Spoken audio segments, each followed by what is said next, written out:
This is Independent Voice, and I am Mamme.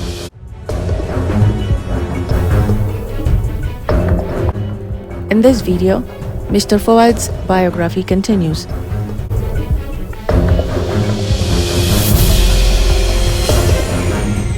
Welcome if you are new, and thank you for joining us. Just to continue, then, I did what I had to do in that region. And 1995, I was burnout.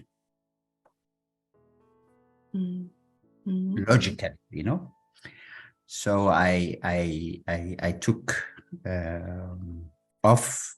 I resigned actually, and went back to Ethiopia again. Okay.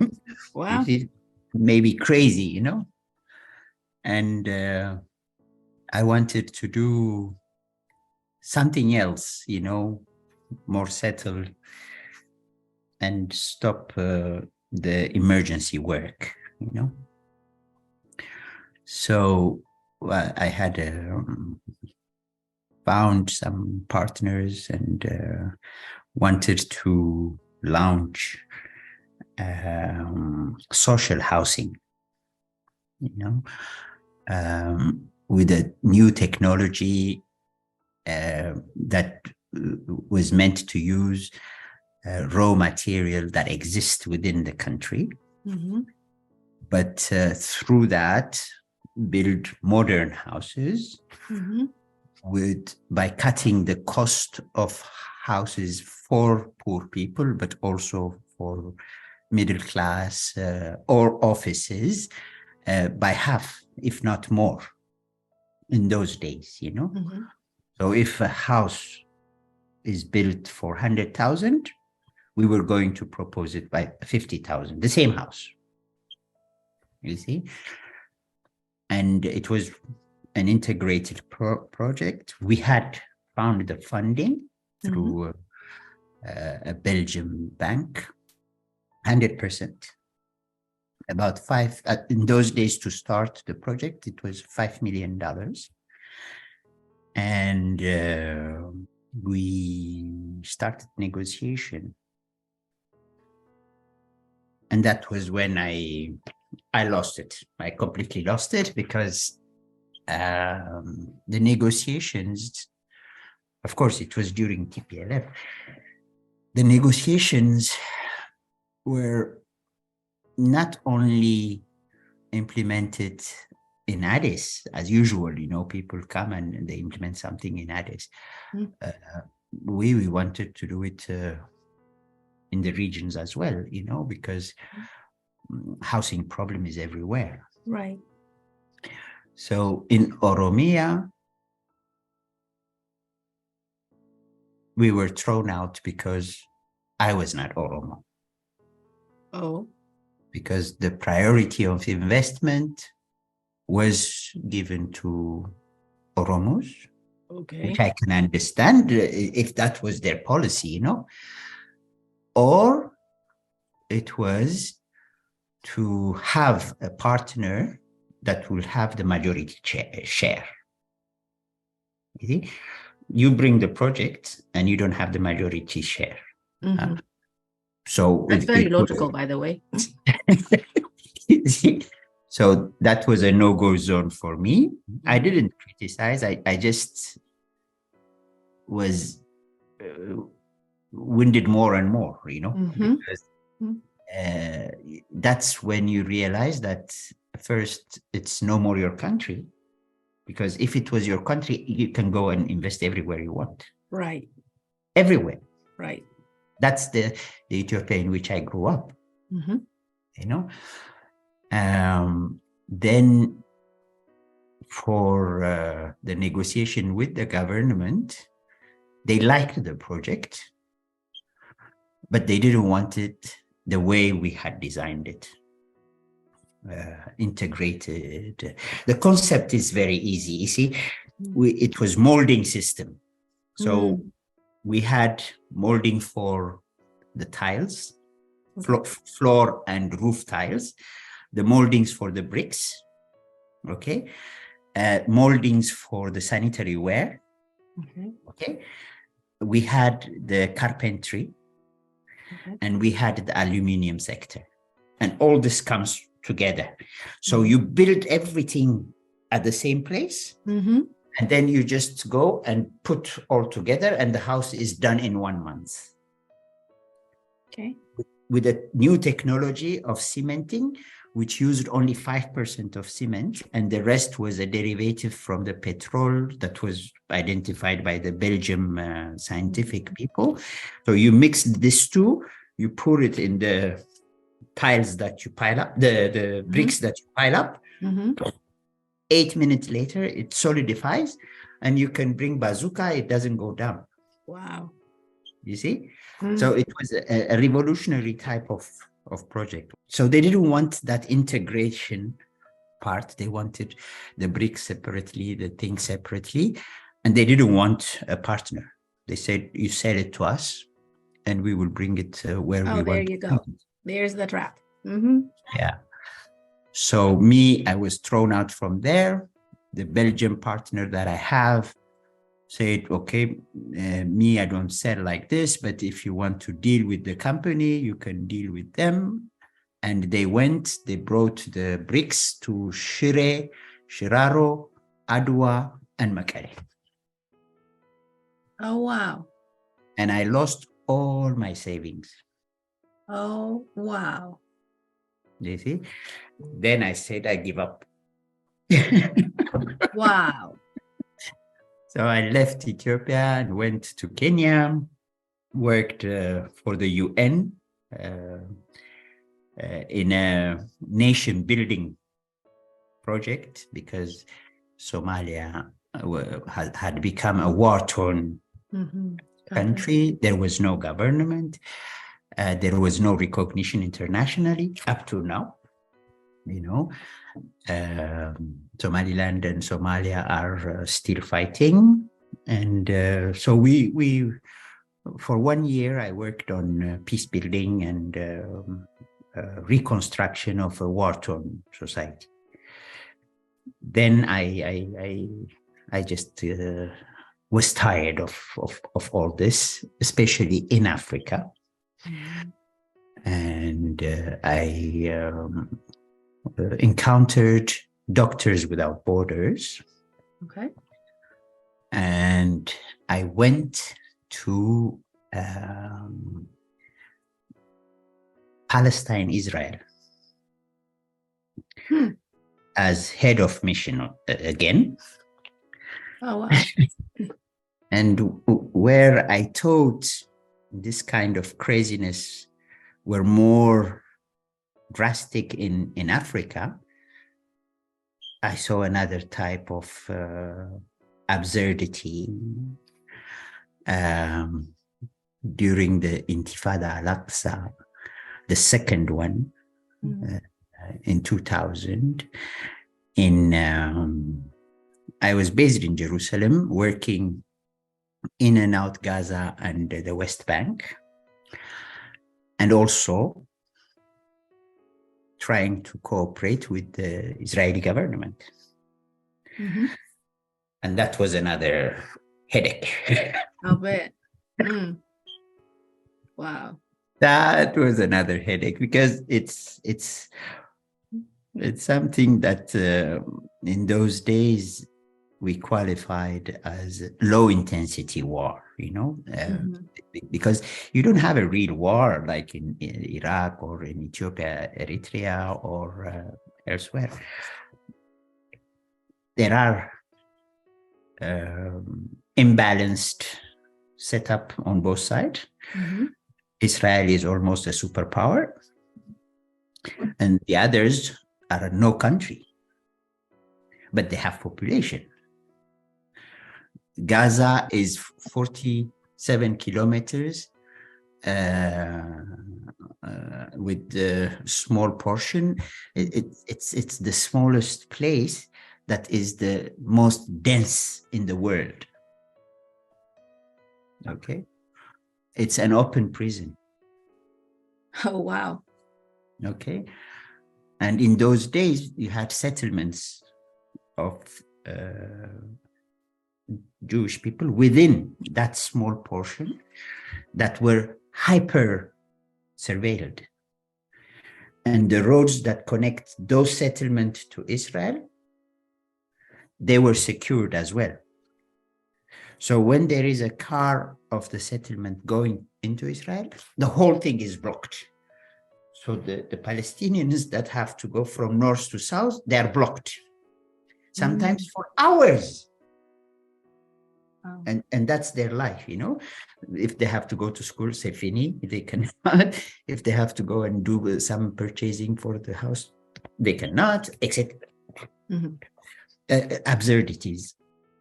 And same in West Bank. There are many settlements, and there's always casualties. But it's not only about the casualties. There is a real hate relationship, hate, you know.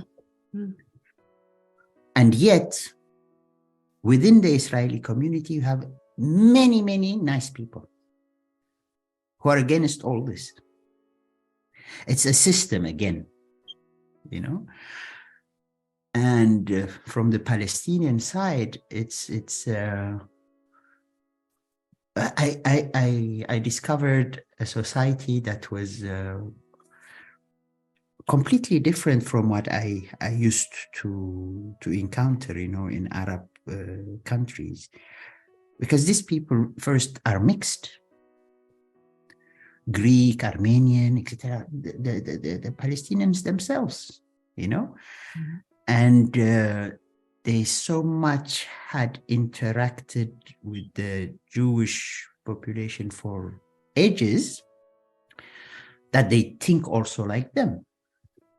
So they're completely different from the other Arabs.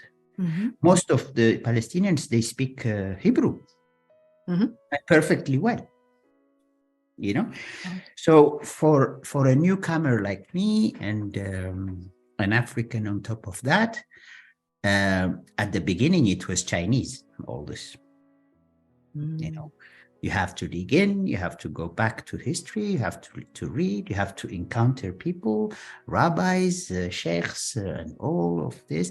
And that place is so interesting historically and geographically, and it could have been the safe haven of the world, but it's not. It's the hell of the world.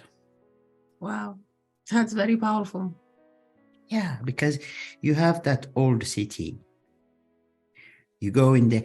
That was where I used to go every night because I needed my sanity, my mental sanity.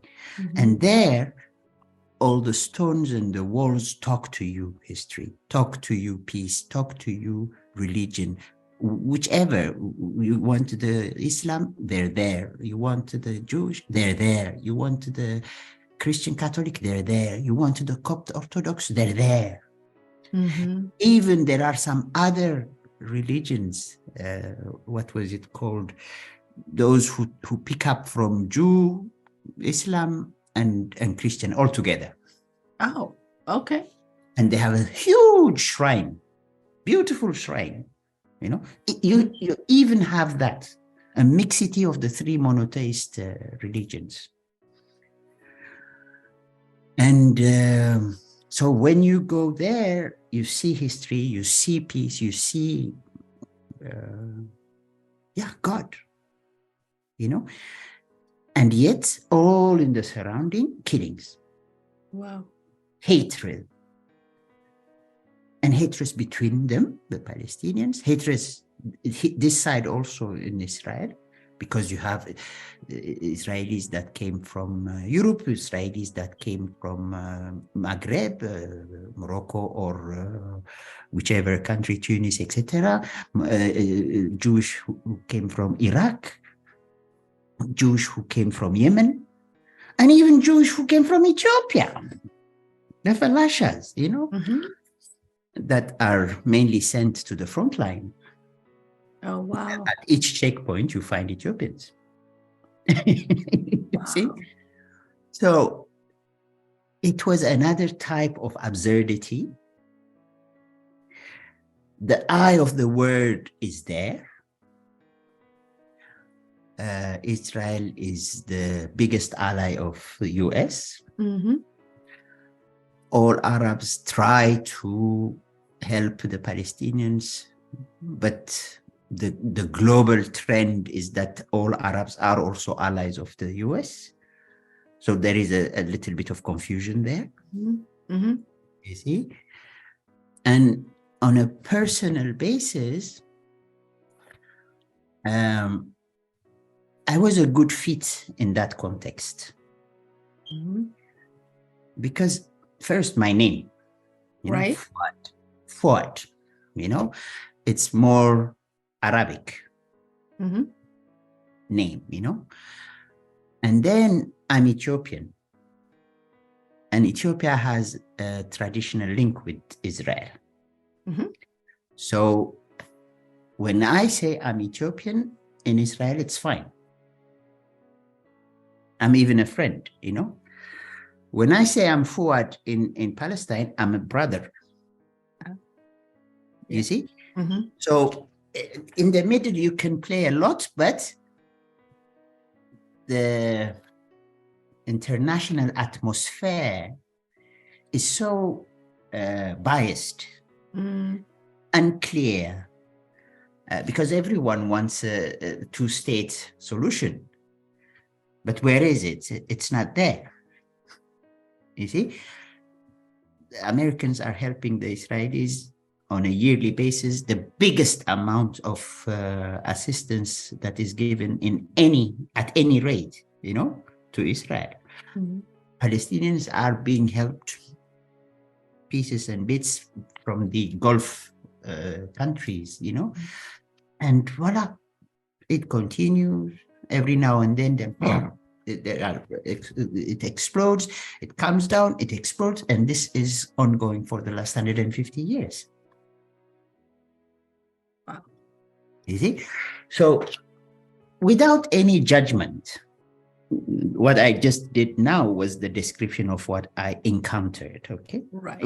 And I didn't do it very detailed, but I just gave you an overview. Mm-hmm. But after that, even if we did a great job in assisting, in raising awareness among the Israeli communities, and even in the world, because we toured in every capital of the world to go and say, we have to stop this,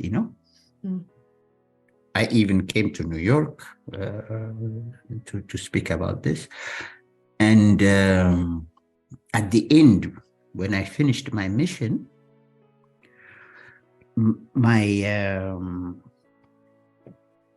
inner thinking and a question to which I don't find any answer yet is, if we follow history, because we were talking about history with Right. Africans, okay? Right. Mm-hmm. Here, if we follow history for a population that was massacred through genocide, like the Jewish, in an atrocious manner, Mm-hmm. their hairs were Right. transformed into carpet, their things were transformed into soap and things like that. I mean, it is the most atrocious thing that had happened. Mm-hmm. Okay, the culprits were killed, some were judged, etc. It's now long time ago. They got a nation, thanks to God, okay? In my little mind, which is a humanitarian mind to begin with, I would have thought that people who have gone through this kind of horrible thing will say first, never this again. Right? Mm-hmm. You see? Mm-hmm. And will rather do the contrary, nurture peace and nurture development together, love, and etc., etc., etc. Mm-hmm. It's the contrary that happens, you see? Mm-hmm. So from a psychological point of view,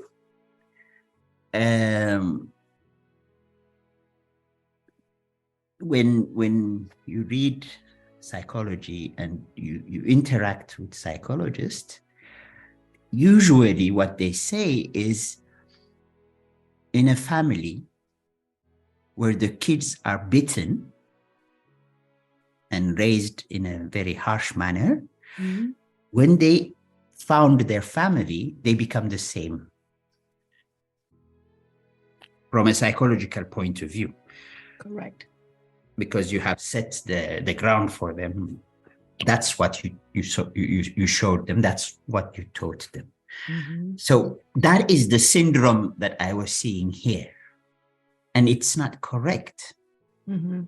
See? And you remember earlier when we were talking, I told you, I'll come back to this later. It was Mhm. about the trauma. You asked Mhm. me a question about the trauma. And I told you, as we go, I'll come back to it. Mm-hmm. So that time when I was intervening in Palestine-Israel, after not even few months, few weeks in the mission and analyzing the context, etc., the necessity of having, yes, a medical team with Mhm. all that it required was there, but I felt obliged to also have a psychological component. Okay. Mm-hmm. Without it, you can heal people from their wounds, You got it. hunger, what have you. Right. But if you don't heal their soul, their mental, you're not helping them. Yeah. Absolutely. That is what is missing in our country right now. Mm-hmm. Okay? Yep. We go for peace talk and kiss each other, Mm-hmm. while others are still traumatized. Those who are Traumatized. left, Yes. The those who trauma is still there. have died, but Mhm. those who left Mhm. still need assistance from us before we kiss each other here for peace. That's an interesting way of putting it. Yep. You see what I mean? Uh-huh. So those projects that we were proposing, why did we feel that we needed to combine the two?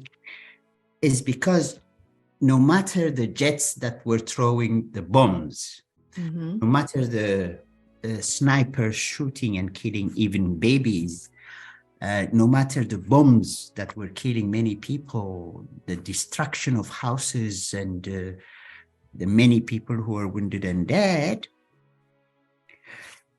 what I described earlier is the segregational setup with the settlers' protection and the Palestinians coexisting, but the security given to the settlers, not to these other people who are much more numerous in number. Mm-hmm. And for the comfort of the others who shouldn't be there in the first place.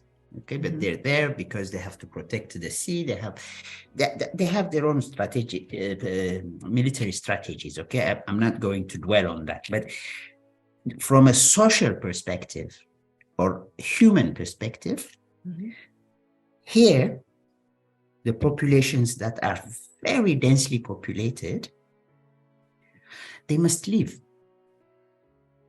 They must go to the market, they must go to school, the kids must play on the ground, people should fall in love, they should go to the park to build their love, aspire for jobs, and one day get married and continue life. Okay? That is made impossible from childhood, okay? And this 150 years ago up to now, okay? When we were intervening, the dad cannot work. And it is a Muslim context. Usually mothers are not working, they're at the home. So if the dad is not working, he's humiliated because he's not caring for his family. Mm-hmm. Okay, so the guy is frustrated at all levels, mentally, physically, whatever. Okay. The kids that are growing in that context, they see an humiliated dad. A mother who is crying every day by trying to do her best in planting things at home and eating from that, you know, there is no more income. There is no, we come and we help, yes, but for how long? And for how many people? Otherwise, we should be a state ourselves to provide to everybody, you know? So when you have that kind of context and you saw those kids growing without playing, without this, without that, etc., occupied, shootings, etc., why are we surprised later that these kids are not okay in their mind? That tomorrow they want revenge? That they are candidate for suicide bombing? Stabbing people when they manage to get the other side? Right, etc., etc. So we are creating the ground to nurture those today that we call terrorists or suicide bombers or things like that. It is nurtured by the system that is put in place. Yeah. So for us to intervene, it was not only to heal them from a medical perspective, because Doctors Without Borders, what we do is medical treatment mainly. Right. But then we added the psychological part so that we can give new perspective to people, to appease them, to have a discussion, to heal from within. Yes, and take load out, right, from their inner, mental, or even back, you know. And that was a very successful project, you know, but it was not sufficient. Everyone should do that. Right. And themselves, they have developed that because they have good psychiatrists, good psychologists, because it's not 10%, 20%, 50%. It's almost 100% of the people who need this kind of assistance. And it's equally important. Yes. It's equally important. As much as we don't want to say, it's okay, you've eaten yesterday, you can just do with that today. Or we would never say to somebody, you had breakfast, it's okay if you didn't eat lunch, dinner, or whatever else, right? It's never okay for us to say, didn't you eat 3 days ago? Did you not eat a week ago? Well, what do you mean you're hungry? We would never say that because the body needs that nourishment, right? So I think, to me, it's equally important that we also consider the wellness of the mind itself. That makes it that holistic approach. Absolutely. We're not ever going to say, look, you were okay yesterday, why are you not okay today? Or we talked about it a year ago, 10 years ago, it happened 55 years ago, why are you still having issues? Because first of all, I think in society and culture like ours, we don't necessarily talk about these things. It's never addressed. I'm not crazy is what we said. But even listening to you go through your life journey, look how much of traumatic encounters you've experienced. You can only imagine. I think if we sat down and everyone is completely honest, I think we all have stories to tell. Of course. And the imbalance for me, as you're putting it through your life journey, is even with the work that you've done, you've come to realize that you can fix the body, you can fix the bone, you can fix the wound, you can feed somebody. But if you do Even not, money.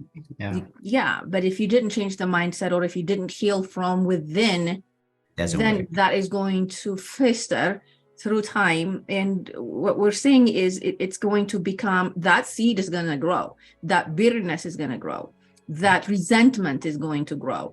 We're going to create more of atrocity because we didn't heal the wound. Yeah, and atrocity, and also suicide. On the other hand, because some will go to that extreme of violence, but some other are so disappointed, so helpless. They self-harm. Yeah. They surrender. They lose hope, which is really sad. They will self-harm, which is really, really, it's a huge loss. It really is a huge loss. So humanity is really facing the greatest degradation of life, the value of life. Absolutely. Absolutely. Thank you for being here. Please subscribe, share and drop off your comments, like and join our space.